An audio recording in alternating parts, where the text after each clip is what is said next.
Good morning, everybody. This is Nick Whitaker from the News Lab at Google. We're here again for another Google News Lab office hour. This week, we're here with product expert Vanessa Schneider, who's going to be here talking a little bit about Google tools such as Google Maps and 360 Photos and a whole wide range of other geo-related products.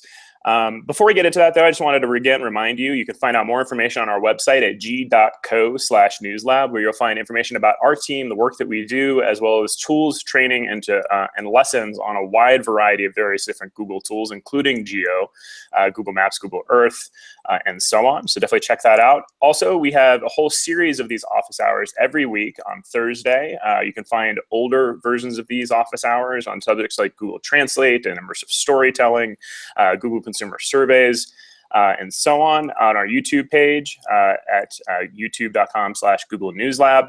And then also check out our Google Plus page as we have more of these going on every week. Vanessa, why don't you tell us a little bit about yourself and what you do, and then we'll get started. Sure. My name is Vanessa Schneider, and I work on the Google Maps and Google Earth teams here in Mountain View, California at Google headquarters.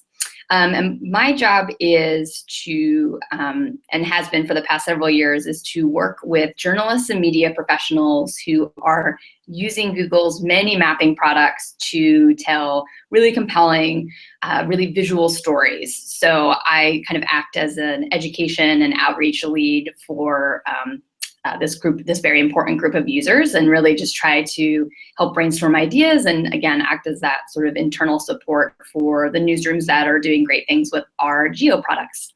That's great. So let's take a look at some of the stuff that we have to go over today. Okay, so should I screen share? Please do. All right. And while Vanessa's getting set up there, I just wanted to remind everybody that we are live right now. There is the Q&A app. So if you have questions about any of the products that we're talking about today, you can add in your questions or comments via the Q&A app or as a comment on our YouTube page, and we'll answer that live for you. So definitely dial in, let us know what you're thinking about, and we'll add in your answers to your questions throughout the day. Cool. So can you see my slides okay, Nick? Yes, indeed. Great. So the first most important place to point everybody listening is to the Google News Lab website.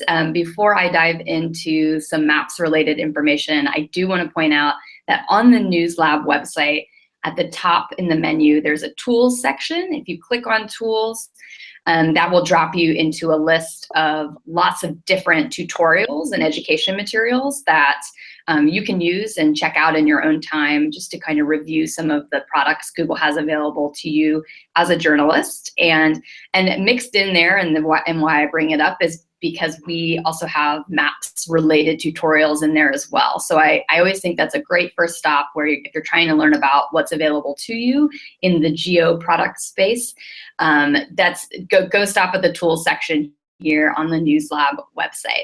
And if you're in a pinch or in a hurry, you can also go to the search bar in the top right-hand corner and just type in Maps or Earth, and it'll pull up all those lessons as well. So if you're just specifically looking for like one particular type of tools, that's another way of getting to it.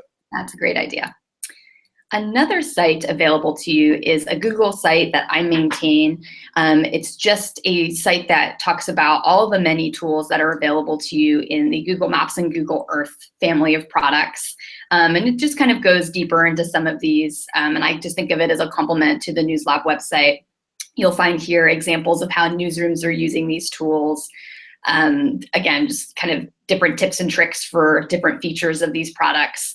I keep it up to date. I made some updates to it a few weeks ago, so check back in. And it's a public site. Share it with colleagues if anyone's interested. And you'll see also listed on that site's homepage, newslabsupport@google.com. You can email us with questions as you kind of start exploring these tools and getting ideas. And just as a reminder to folks too, that newslabsupport@google.com email address, we really do want to hear from you. And that email goes out to a whole range of different product experts, including myself. So if you have a question about Google Maps or Earth or any of the products that we're talking about today, or any of the other products that we've talked about in prior sessions, this is a perfect way of getting in touch. Even if it's just like, hey, look, I created this really great piece of work, I'm really proud of it, and I want to show you what we did with one of your products. We'll use those in our training materials. We'll share them on our office hours and on our social media channels. We'd love to hear from you guys, so stay in touch. Excellent. Okay, so what we're going to talk about today are two of the many products that Geo has available for you. The first is something called Google My Maps, and we thought we would start with this one because this is a popular tool among journalists and newsrooms today, and it's an easy tool to get started with, and we think you can apply it to a lot of your stories. The second half of the Hangout, we are going to look at Street View and how to create custom 360 image experiences.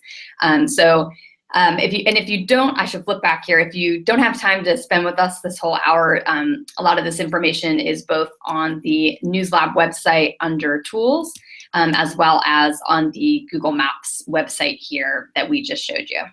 And this whole office hour will also be available on our YouTube page after the fact. So if for some reason you can't watch us live, you can always go back and watch us later on too. So don't make plans this weekend.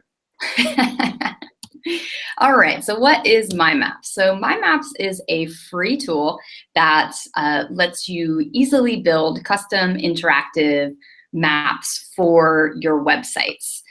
So if you're building a story and you're looking to include an interactive map to complement whatever story you're trying to tell, this is a great option. And if you've never built a map before, if you're tight on deadline, this is just a really good first tool to kind of check out and get your feet wet with Google My Maps. You can get to it at this link, and we're going to do a demo here in a second so you can see how it works.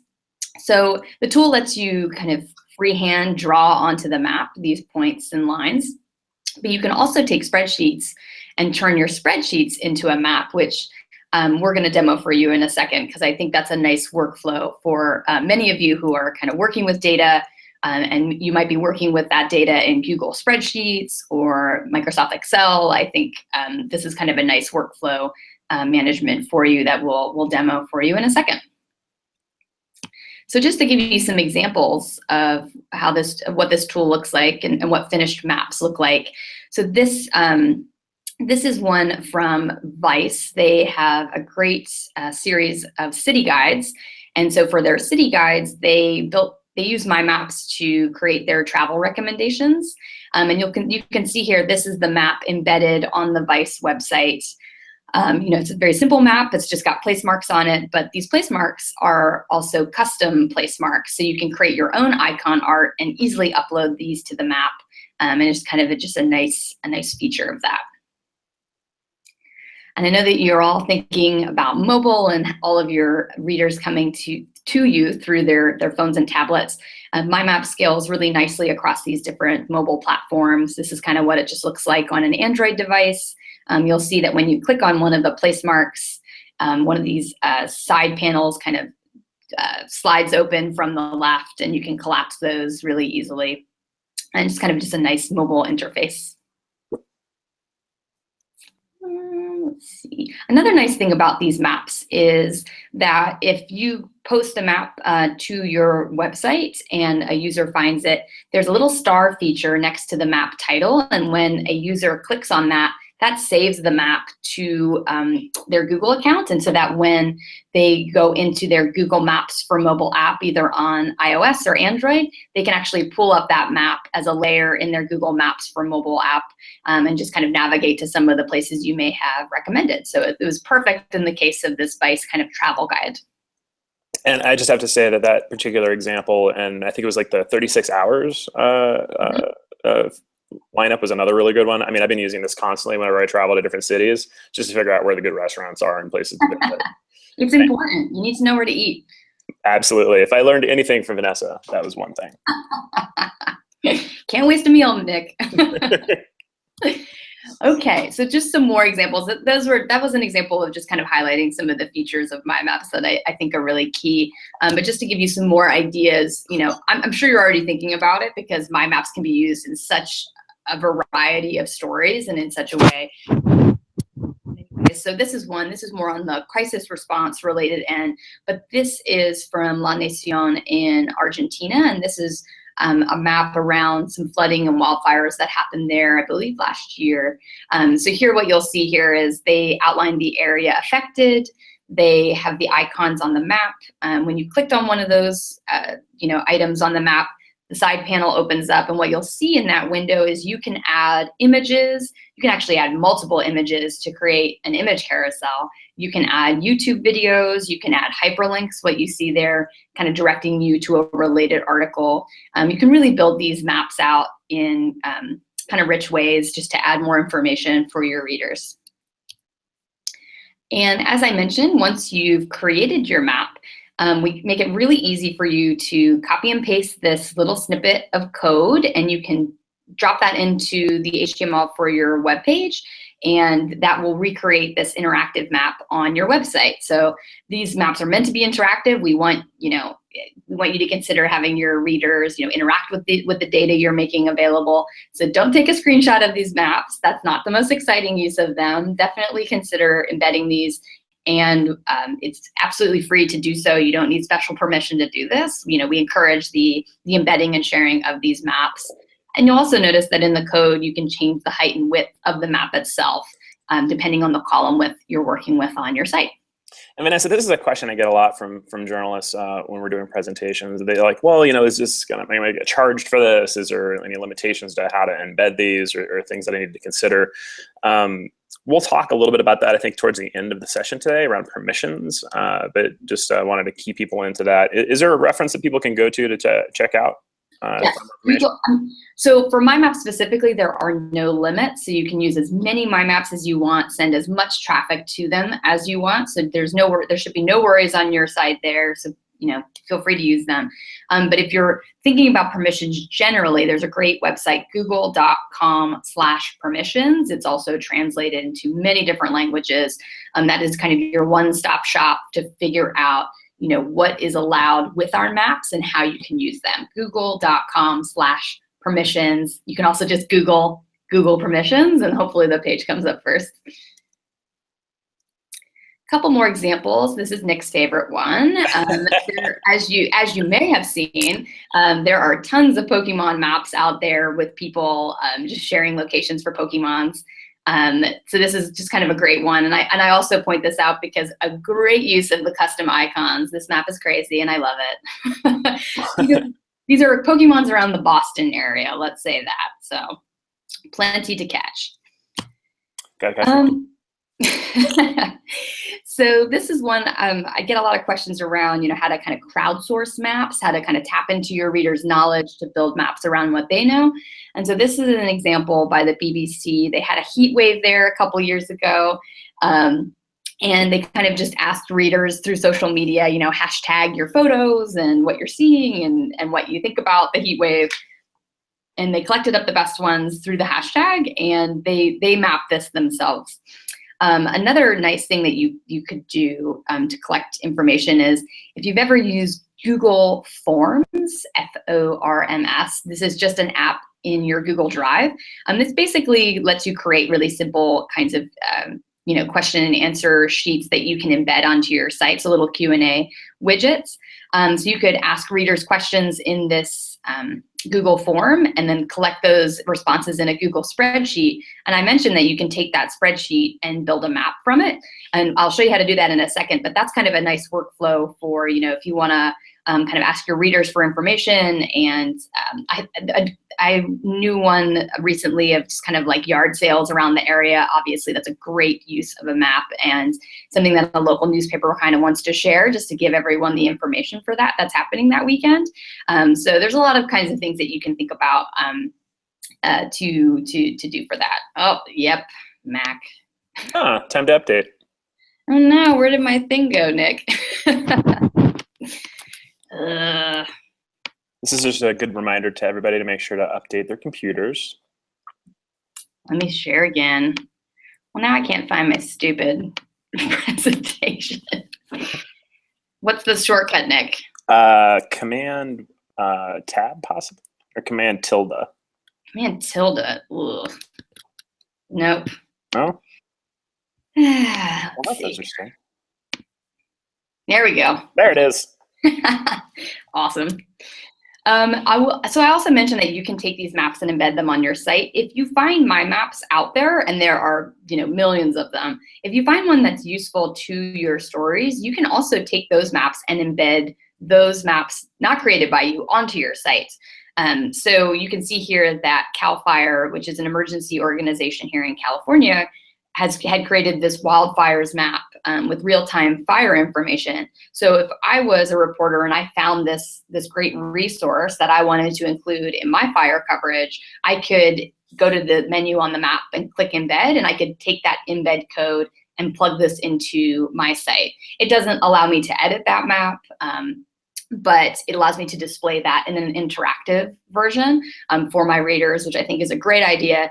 Versus what I see a lot of, which is taking a screenshot of, for instance, this CAL FIRE map and then using that in my story. I think the really good use is for readers to be able to interact with it. And I think this is such an important point too, and obviously I'm based out of Colorado here, so like wildfires are a big deal here as well. Not nearly as bad as what's going on in California, but definitely something to be conscientious of. A lot of the local news outlets here, and I was actually trying to put together my own map of recent wildfires just to kind of get a scope for how bad the situation is out here. And what I was finding was that there were so many news outlets that were using screenshots of maps, which go out of date almost immediately. The affected area, the regions where you can get, assistance or recovery or find water or shelter. That information changes almost on a minute by minute or hour by hour basis. So being able to embed a map like this, I think really provides, better and more helpful information to your readers and to your viewers that really need it the most in times of crisis like this. Absolutely. All right, so how do you get started with My Maps? So pretty easy. You just need a Google account to sign up, so just make sure you're logged in. There's a couple ways to get to My Maps. You could just go to the link, google.com/mymaps, or if you use Google Drive, you can go into your Drive account, create a new item, and you'll see Google My Maps is listed in your Google Drive apps. And that's nice if you want to, organize and manage folders of maps and share them with colleagues and collaborate on them. I prefer to go through Google Drive, but if you just want to, again, go to the product link, you can also do that as well. And then optional, like I said, you can have a spreadsheet of data. You don't have to, and I'll show you that in a moment. Let's see. There is a help article that kind of documents each of the data formats and limits. We don't have to get into this right now because I think as you start playing with the tool, you'll start getting these kinds of questions. But just some highlights here is that you can add up to 10 layers on a My Map, which is really nice if you have different sets of information that you really want to group and share and highlight in different ways. You can import pretty big spreadsheets and host a bunch of data. There's a bunch of different file types that you can import. We'll look at that in a second. But just know that these resources are available for you in the My Maps Help Center. All right, demo time. All right. So here's what we're going to build over the next couple minutes. This is a very simple map, but it essentially has the top 20 cities for bicyclists around the world. I just zoomed into Europe, which is obviously a very popular bicycling destination. But it's a very simple map, and we're just going to add some custom icons. We're going to do some styling of the base map. You can see that it doesn't look like a Google map, for instance. And yeah, we're going to show you how to build that. If you want to follow along with us right now, or if you want to practice this for yourself later, there is a CSV file or a comma separated value file here at this bit.ly link. This is just a very simple file, but it's what you can use here to do the demo in a second, just so you can play around with it at home. And I just downloaded it myself, so I'll be following along as well. And if you guys, or if people are following along live right now and you run into problems or get snagged up as we're going along, go ahead and add in your questions into the Q&A app or into that comment section of the YouTube page, and we'll be able to walk you through that as well. Excellent. Here, I'm downloading it too, just so you all can see me do it. So I went to the Google Drive folder. I selected the CSV here, and I just hit the download arrow at the top just to get that CSV file here. And I put it on my desktop because I like to keep it somewhere handy for me to grab in a moment. And Vanessa, can you just let us know again the URL for that for those that might have just joined in? Sure. It's at bit.ly/bike-map-demo. And I'm going to go ahead and add that into our comment section as well. But yeah, you'll notice when you click to that, there's a couple things here. I just wanted you to be able to, one, see the information you're about to map. So let's take a look at that right now. But then also have that CSV file so that you can import that into the My Map in a moment. So the data that you just downloaded, here's pretty simple, pretty short. What you'll see here is the name of the city in which it's a popular bicycling destination. Let's see here. Not many US places, Nick. Boulder is not one of them. Well, that's just an inaccurate data set, clearly. Let's see here. So then I have a location column. So this is important. If you want to map a spreadsheet in My Maps, you need to have a column in that spreadsheet that indicates where to put the place marks down onto your map. So in this case, I did city country. I just wanted to be pretty specific about it. But you can put all types of information in this location column. You could do postal codes. You could do latitude and longitude. You could you could just do the country. So for instance, you could just say Germany instead of Hamburg, Germany, and the place mark will drop right into the center of Germany. So obviously in this case, I wanted to be more specific and put Hamburg, Germany. You also notice that I put it all in one column. So don't put the things in multiple columns, keep it all in one. And yeah, I mean, if you ever have any questions about this stuff, this is kind of good stuff to send along to that newslabsupport@google.com email address. We're happy to help troubleshoot any issues you might be having with your address data. Then I just have the rank, and then I got these little notes here. I actually found this list from a Business Insider article. So I took just to fill out my little info windows on the map. I took some language from the article. Just to give people a sense of, you know, why this city made it to the list. All right, so that's the very simple spreadsheet we have here.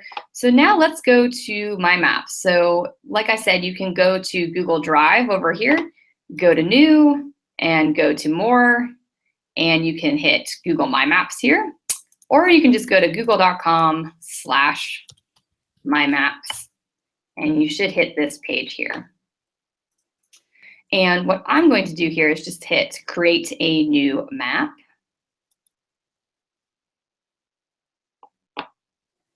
And now we're here in the, it's dropped us into the editing interface for My Maps. And so let's just point out a couple things here.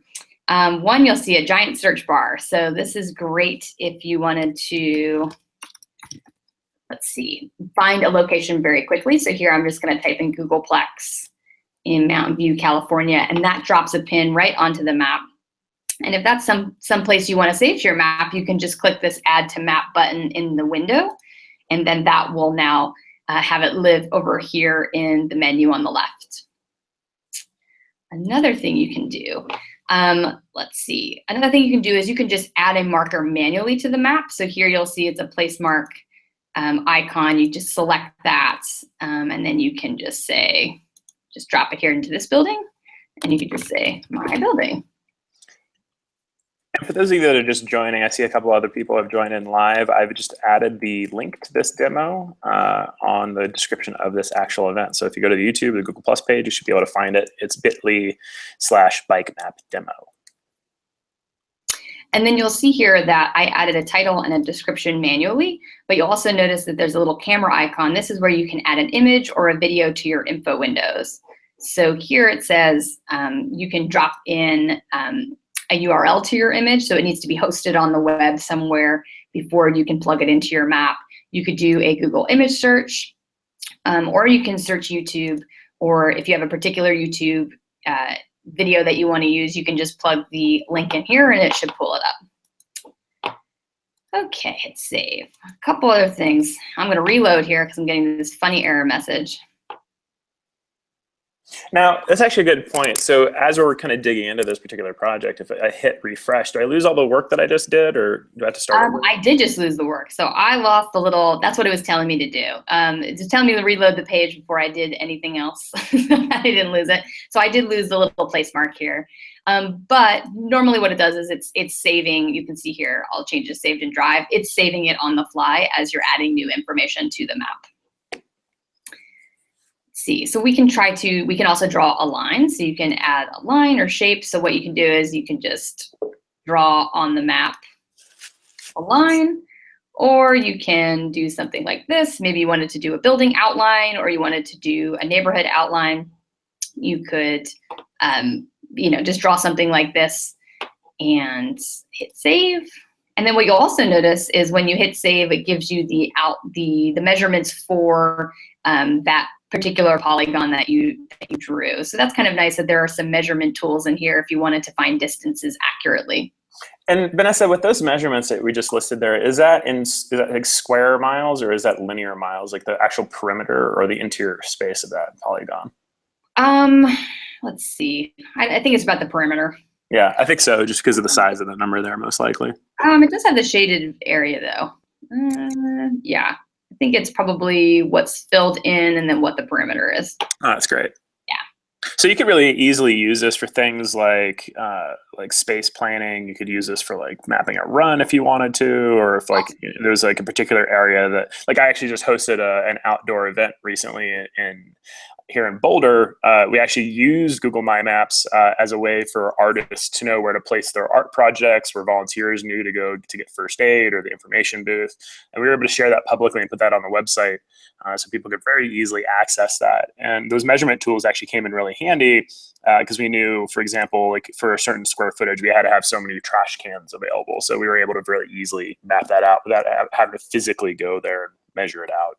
It's a great idea. I mean, these maps are great for kind of informational events and just kind of making those, because that was custom information you were working with that you wanted to share with others like that. This is the perfect way to do that.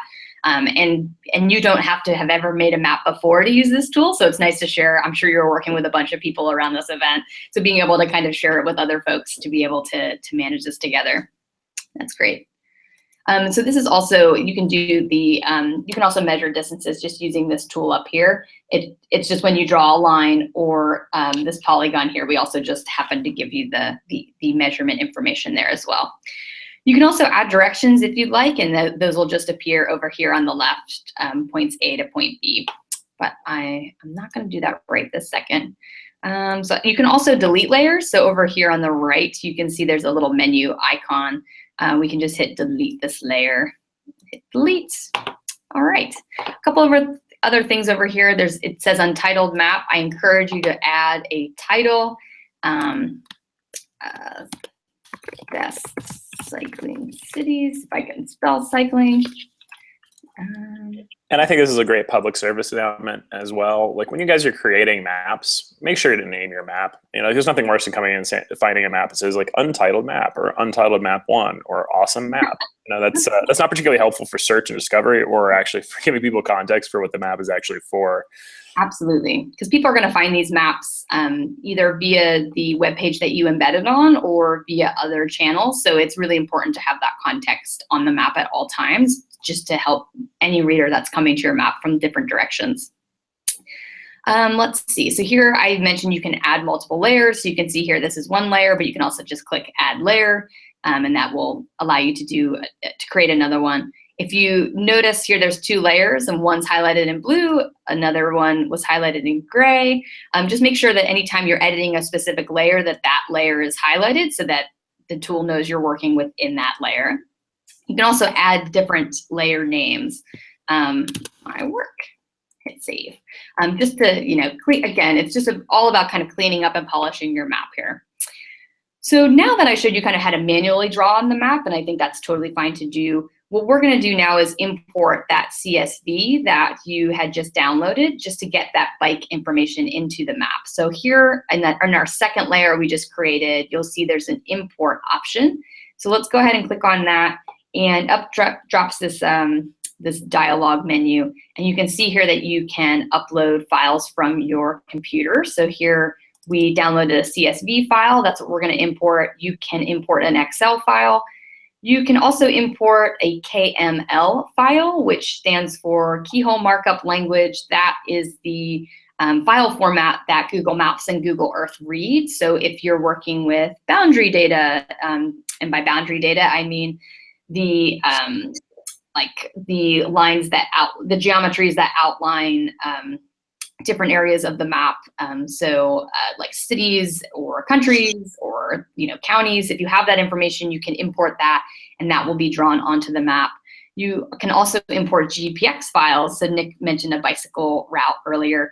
You could, if you had a GPS device, you could track your route and upload your GPX file here to the map to see it.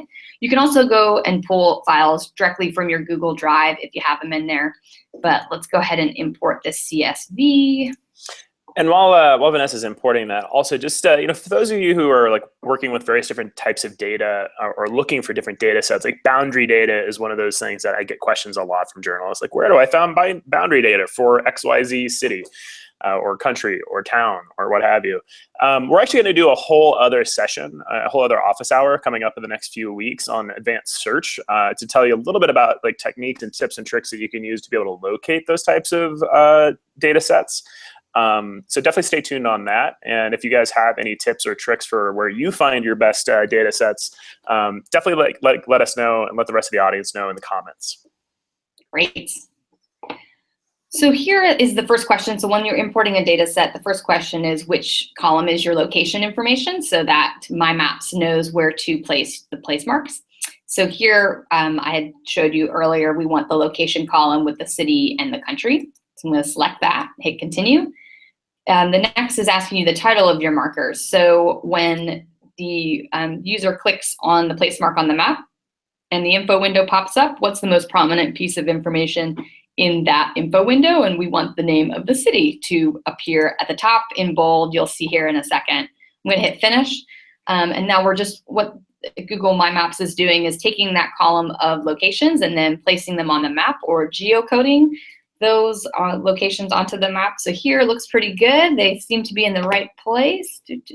Seems to be one missing in Colorado there. Oh, see, this is deceptive. At the Googleplex, this is missing in Colorado and deceptive Googleplex one.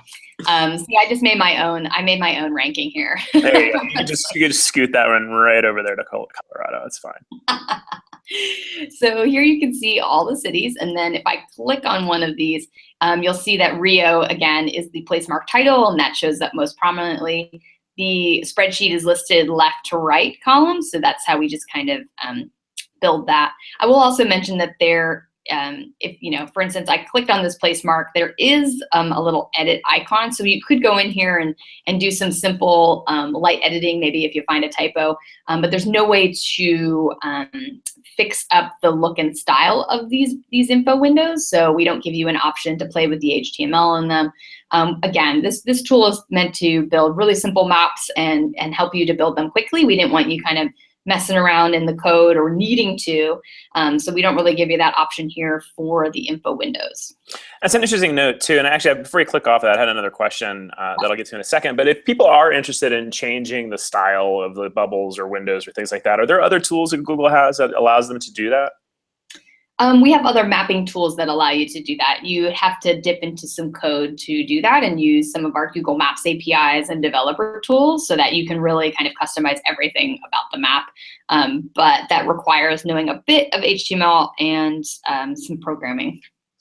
Gotcha. And the other question that I had too, I noticed on this particular example for Rio de Janeiro, you've got the location as Rio de Janeiro, Brazil, and then down in the bottom left-hand corner, it looks like we've got some GPS coordinates or some lat long coordinates as well. That's correct.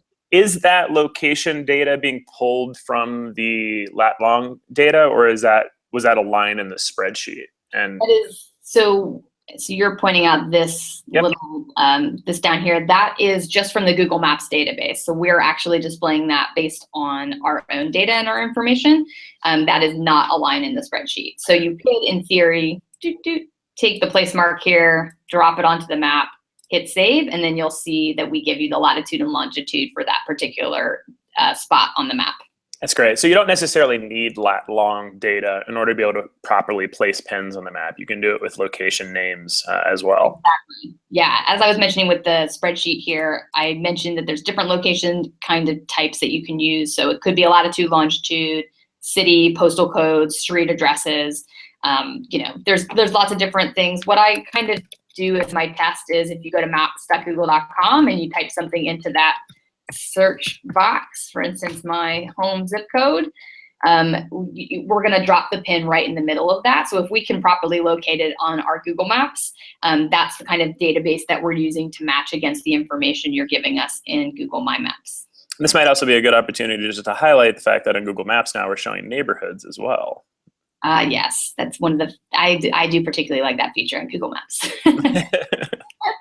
All right, so here, if I clicked on that point, again, this is where you can, for Rio, I can add an image or video, so let me do that.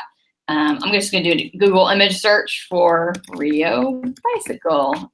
Hopefully a beautiful by the beach bicycling situation comes up. Here we go. I have no idea what this image is. Let's hit select.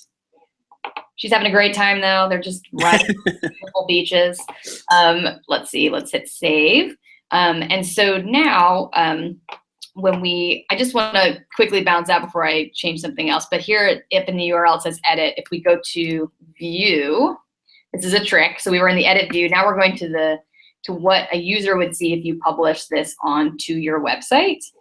This is the view. If I click on that now, and it doesn't show up.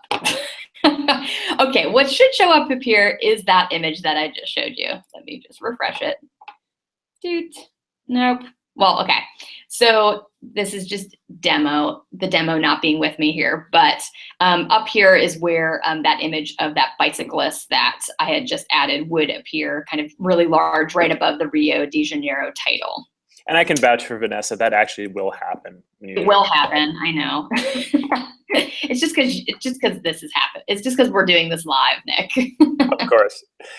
All right, custom icons. So I want to show you that if you hover over the all items here in this menu, there's a paint can that shows up. Click on that. This is where you can change all the different colors. You can change them to stars. You can click into more icons, and there are a bunch of options for you that we give you by default, or you can go into custom icon, and you can either drag in a file from your computer, or you can do a Google image search for something. So like I do clip art, bicycle. Why not? I like this little guy. Oh yeah. So I'm gonna hit select. That's definitely the one. We definitely give you a bunch of different options for pulling in some custom stuff. So we're gonna do that. Where'd he go? I lost him. Let's see. Doot. I don't even know. Nope, that didn't work. Nick, nothing's happening for me today. What's going on? Is he up at the top? I don't know where he went. He's supposed to show up at the bottom. I'll pick this little guy. Anyway, if you add your custom icons, that should add there too, just kind of like in that screenshot I had showed you earlier. But in this case, I'll just use one of the default icons. Let's see. Another thing you can do is down here, it says base map. You can change it to our satellite imagery map. You can change it to our terrain map, which shows you the terrain around the globe. Or we have some more artistic styles in case you want your icons to really pop and your data to really pop. You can do this option as well. And I really encourage people too, like whenever you're stylizing your maps, thinking about, the type of information that you're trying to convey. This goes kind of back to the conversations that we had with Alberto Cairo a couple weeks ago, talking about data visualization, making sure that the information that you're providing is helpful, it's clear, it's understandable, and that, you're not providing more information than you're really trying to get across in a particular story. You could do a lot by just changing the base layer of the map to help highlight things like that. And then finally, once you've created this beautiful map that you're ready to share, you can hit the share button here. So let's try that. And what you'll notice here is any my map that you create is going to be private by default. So just like a Google Doc and Google Spreadsheet, until you share it explicitly, no one can see this map. So you'll see here that my map is private, and I need to change the access settings on it. So I'm going to make this public on the web and hit save. So now others can access the map. And so when I go up to my menu up here and I click embed on my site, you'll see that now I can access some code here that I can copy and paste into the HTML for my web page. And then this interactive map will appear on my website. And then you can change the height and width of it right here as well. And that's pretty much my maps. That's awesome. Yeah. So I mean, I think one of the big takeaways on this is just it's so easy. I mean, like we just put together a map in like 15 minutes. So like as breaking news is happening or as a news story is unfolding, I think like one point that I always like to make is like news happens someplace all the time, right? So being able to give that context, being able to give just a little bit of information, especially with a tool that's as easy as My Maps, you can get a first draft of a post out, and then as that story develops or changes, because of how easy it is to edit these maps, you can go in and add additional information or update that map as time goes on. So again, that map doesn't have to be a static image that you've done a screenshot. It actually becomes a live and dynamic resource for people to keep coming back to. Absolutely. And if you ever want to refresh your skills with My Maps, you can go to the Google News Lab site. There's a great tutorial. It takes about, I think, 10 minutes to get through using that same bicycle data set. And it can just kind of it'll just highlight some of the features for you. It's a great resource. And can we just pull up that Geo Media Lab site as well? Might be a good opportunity to remind folks. Vanessa was mentioning earlier that there's a lot of resources to be able to get additional information about how to use these tools. The g.co/newslab site obviously is a great one. She's also put together this amazing resource at bit.ly/geomedialab, which will go over My Maps as well as a whole suite of other geo tools. I cannot stress enough how valuable this website is. So if you're looking to pick up some new skills, if you want to get a little bit deeper into the world of mapping, this is a fantastic resource to check out. And I'd say like if you were to go through this entire thing, it'd probably take you a couple hours to get through everything, at least on a first pass. But this is a resource I go back to regularly. Just to refresh my skills on an updated basis. Thanks, Nick. I'm glad it's so useful. All right, just trying to find so do we want to dive into Street View? Yes, this is one of my favorite tools. All right, so we're going to switch gears a little bit from custom interactive maps to custom 360 photos. So we often think about, we know that newsrooms today are thinking about virtual reality, creating immersive experiences. We think Street View has some great tools available for you today to kind of start getting your feet wet with some of these great new storytelling experiences that are being put out there. What I do, before we dive in though, I do want to talk briefly about Street View, just to give you some context. So this was launched in 2007. This is our project to collect street level photography around the world. So we drive around in the Street View cars. You may have seen them. We also have tricycles. We go indoors. So we have little tripods where we can take pictures indoors, restaurants, museums, lots of different places that people want to go and visit on the map before they might go in person. And we also have the Street View Tracker, which is about a 40-pound backpack that allows us to take our Street View cameras places where we can't get our cars. So places like national parks are a great example. And we have a lot of cool imagery on the map that you can check out. For instance, we have been to the top of the Burj Khalifa in Dubai. Terrifying building. Terrifying. Not for Tom Cruise. We have, for the World Cup, we collected images of the painted streets. And I just bring this up to plug that we have a lot new Street View imagery going live just in time for the Olympics next week. So we're doing a lot of updates to our maps for the Olympics. There's a lot of good stuff on there in Google Maps and Google Earth in Street View that if you are covering the Olympics in any way, there are some really fabulous visual assets that are available to you to check out. I think one of my favorite trips that Vanessa and I ever took, like just to give people a little bit of context, like Vanessa and I used to be travel buddies quite a bit, traveling around the world training journalists. And we were actually, was it in Rio we were at a Street View car drove by like right before we went in to go do a demo of maps. That was just kind of like this wonderful meta moment. And it's exciting every single time you see a Street View car. Every time. Never sold. We have gone underwater to collect images. This is a great project. And basically, we've gone to dozens of sites in different underwater ecosystems and reefs, just kind of documenting some of the changes happening there. These are sea lions in the Galapagos, I believe. And just one fun last one, sorry if this kind of comes across as choppy on the video, but we also equipped some of the world's best climbers with some special cameras, and they climbed the Dawn Wall in Yosemite National Park. And so you can, if you just Google it, you can find the images for this and climb the wall with them. It's another terrifying view from high up. We like heights on the Street View team. So this is all to say that as you're thinking about 360 content, and you're kind of overwhelmed by trying to create your own and getting some onto your site, just know that there's catalogs of imagery available to you today for free, and we encourage you to use it into your news stories if it's useful and if it complements the stories in the right way for you. And so you can do that very easily by just going to Google Maps. We give you the option to embed these Street View panoramas. So just like you learned how to embed a My Map, very similar, you can embed a Street View panorama right into your site again to create that interactive experience. But where it starts to get really fun is when you can start creating your own Street View, essentially. And we can do this very easily today. There's lots of different options for it. But basically, let's see. This is what it looks like. It looks just like any other Street View panorama. So we kind of think of it in two ways with Street View. We have, kind of the Google owned and captured imagery, and then we have, millions of users around the world creating their own 360 images and sharing them to Google Maps so that anyone can find them. And you have a huge audience on Google Maps of 1 billion users. So it's kind of a great place to share and get your content out there. You'll see here, this is from Argentina.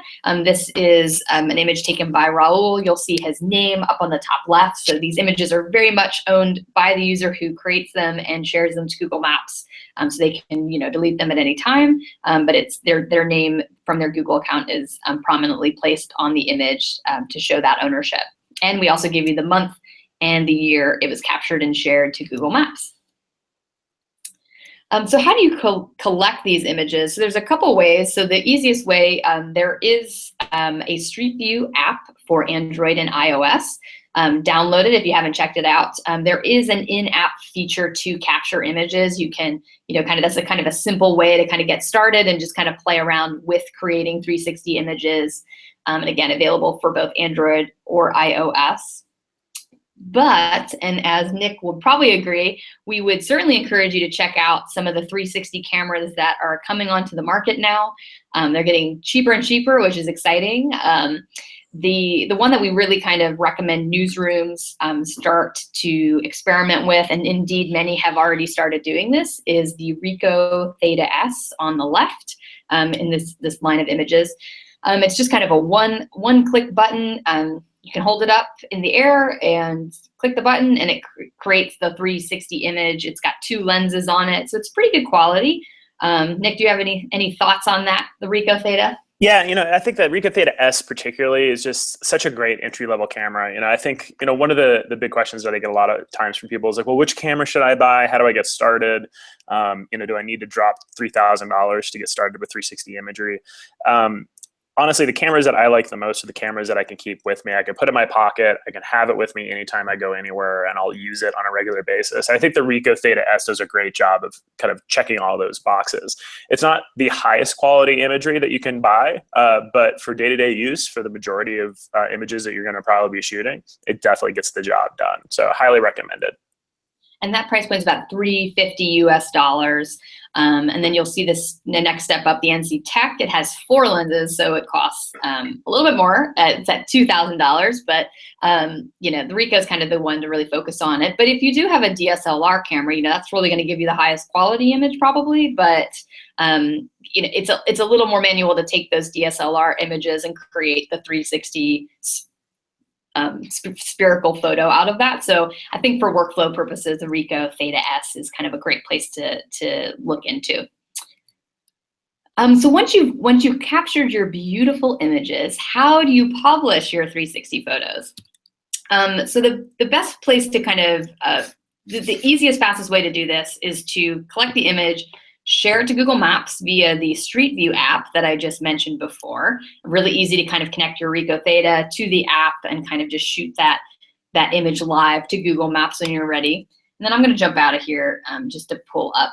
And so then when you are ready to share it, you can go to maps.google.com, which hopefully you've seen once or twice. You can go up here into the menu. So I'm logged into my Google account over here, you'll see. I went into the menu here, linked in the search bar. I click on your contributions,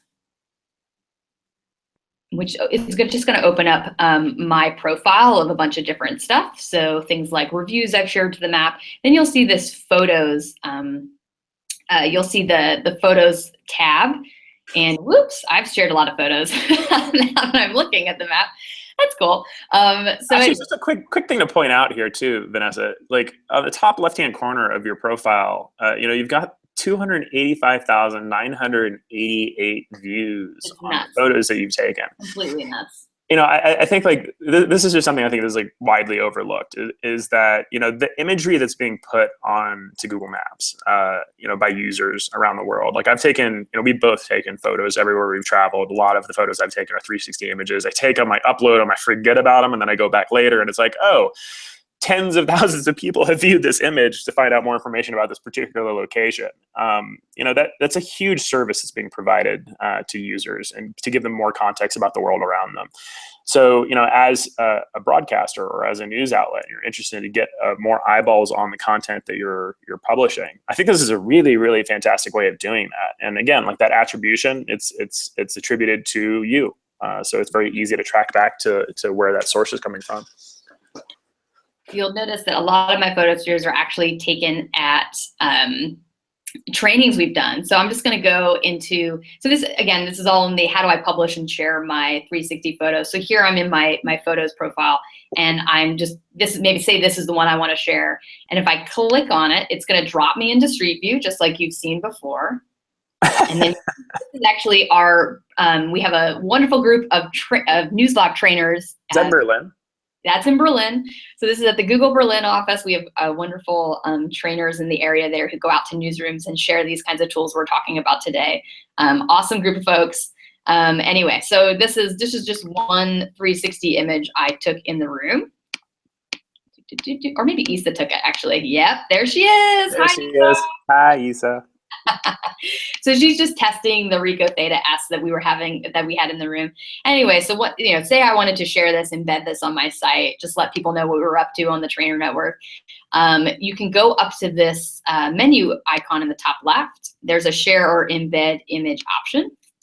And now you can get a link to it. So if you wanted to share this via social media, you can grab the link, grab a short URL, super easy. You can also just click embed image. And so what you can do is just copy and paste this iframe into your web page, and then it'll recreate this nice interactive experience with my name's on it. It's just got kind of just a nice layout to it. And yeah, so then that's how you can very, very easily get these 360 images onto your site. This might also be a good opportunity too to talk a little bit about interior street view imagery and business photos. Actually before working for Google, I did these for a living, where you actually go into businesses around the country and around the world and take photos of the interior of these businesses. This is a huge, huge driver of traffic for small businesses, and to give better context about what a particular location might look like. So, I would encourage journalists, like as you're telling a story, to give that behind the scenes look, to give people an immersive look into a particular space. I think that always just gives better context and more clarity about a particular topic when you can look around in it like that. Absolutely. So that's that's the easy way to kind of share and embed your 360 photo. There is another option, and just to be upfront, it does require knowing a bit of programming, getting into the code, but this second option will give you more control for the interactivity of that image and how you can plug it into your applications and onto your website. So I like to give both options just to let you know all that's available to you. And so the second method for publishing and sharing your 360 photos is you start with this JPEG that when you capture your 360 photos, say via the Ricoh Theta S, it also saves a copy of that image as a JPEG. So you can see here, it's just this kind of flat image. So once you have that JPEG, what you can do is send it to yourself. And one of our developers built this fun little app called StreetSphere. You can upload that JPEG to this site, and that's just the link up there, streetsphere.appspot.com. And when you upload that JPEG to the site will download a zip file to your machine. And in that zip file is an HTML file with about 40 lines of code. And when you take that code and you plug that into your web page, what that does is creates and this is just a screen capture I took of a little dummy application I created with that code. What you see here is it creates just like what you just saw in that previous demo that we did. It's just your embedded 360 photo on your site. And then as far as hosting that image, is there anything that people need to think about as far as like where that image gets hosted? Do they need to have a host site where they place that, or is it just automatically taken care of through this applet? So two things that you'll need to do for this is basically you need to host your 360 photo somewhere. So that's definitely something you need to do. Oh, hang on, let me get to the next one. And could that be hosted like on like a Google Drive link, or could that be hosted like on Google Photos, or does that need to be actually like uploaded someplace on a server and stored? You could probably do it via Drive. It's hard to find the direct link in Google Drive. So just, you could host it on an image site. If you're a newsroom, you probably have a photos team, a web developer team who has a place and a server where you kind of host all of the newsroom's images somewhere. I think that's like definitely a good discussion to have internally, like where's the best place to host these 360 photos, just for like from a file management perspective. Once you get that, hosted URL link, you do have to plug that into the code that I just showed you. You have to do that. And you also, because this bit of code is using our Google Maps APIs, which are just tools that allow you to take our maps and customize them and plug them into your website, you will need to go to the Google Maps APIs site and grab a free Google Maps APIs key. And it's just kind of a string of numbers that allows us to identify your application and make it work properly. So there's a couple steps to it. And on that StreetSphere site that I mentioned to you, as well as on our developer site, we kind of give you these instructions. So again, it takes a couple of steps that made it sound wordy and very long and involved, but it's not as long as involved as you think. Yeah, and I would just reiterate too, like this particular page that we're looking at, the Google Developers Guide, just absolutely like rich and deep resource for learning new skills. So like if as a journalist, if you're looking to pick up some really new and useful skills that'll travel with you from newsroom to newsroom, or if you're doing more of an entrepreneurial or freelance type of a direction, this is such a great resource. You can go really deep on this and really craft an entire career. And in some cases, people have created entire businesses around working with the Maps API. Yeah, the APIs just allow you to kind of take your images, take your maps, and just fully customize them to the look and feel that you're looking to do. So it just gives you more control than what that original option of share to Google Maps, grab the iframe allows you to do. I mean, this method, this second route of publishing your 360 images, it bypasses the need to share to Google Maps, and again, just gives you more interactivity control. And there's a lot of support available too for the Google developers pages. So if you get stuck, if you're going through here and you're like, I don't know where to go to next, like there's definitely resources to reach out to find out more information about this. Or you can always just email us, is Google.com. Exactly.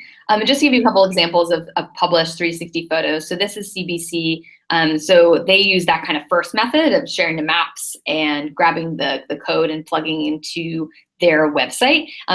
We went to the CBC, we did a workshop, talked about 360 images, and the very next day a reporter ran out and tested it with this bakery that had just opened, took some indoor images, just again, wanted to add that immersive element to the story. And I thought it was just a great use of it, really easy kind of plug and play kinds of stuff. And I think she used her phone and the Street View app to collect it. Another one of the beautiful things about these types of embeds, it keeps people on the page longer. It's instead of it just being like a static photo, you can interact with this thing. So, I think for those of you who are trying to figure out like how do I increase the watch time on a particular article or a particular page, peppering these types of embeds in the same way that you would with a data visualization, very, very useful. And then the second method of publishing I mentioned with our APIs and our developer tools, you can see here the San Francisco Chronicle, they did a great series of stories about a neighborhood in San Francisco. And for each of those profiles, they took some imagery, for instance, at this bookshop. So as you scroll down the page, was reading the text, you hit this embedded panorama that you could then scroll around 360, just kind of a really nice image. They created this one with a DSLR camera. But you'll see on the bottom right, you'll see the copyright to San Francisco Chronicle, so you can add that kind of copyright. And again, like they went the route of using the code and the developer tools, just because again they were creating a pretty custom web page experience, and they wanted kind of full control over the placement and look and feel of this 360 interactive.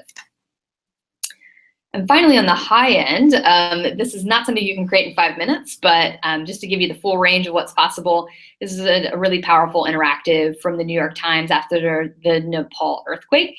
On the left, you'll see that is a user-generated panorama at one of the locations. So you'll see that was actually shared to Google Maps, and via our APIs, they were able to pool that image, and you can see it copyrighted to the user. Into this interactive. And then on the right, they had sent a photographer on the ground to that same location, kind of from the same view, and collected their own image using a DSLR.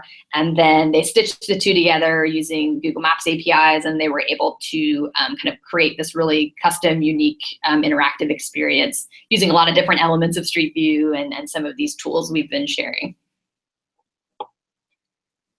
So yeah, so I mentioned that you could get, the second method of publishing, you can use our Google Maps APIs. And I do want to mention, because it's related to this, that if you start working with 360 images and Street View and some of our APIs here, we do have a new grants program that gives you free quota.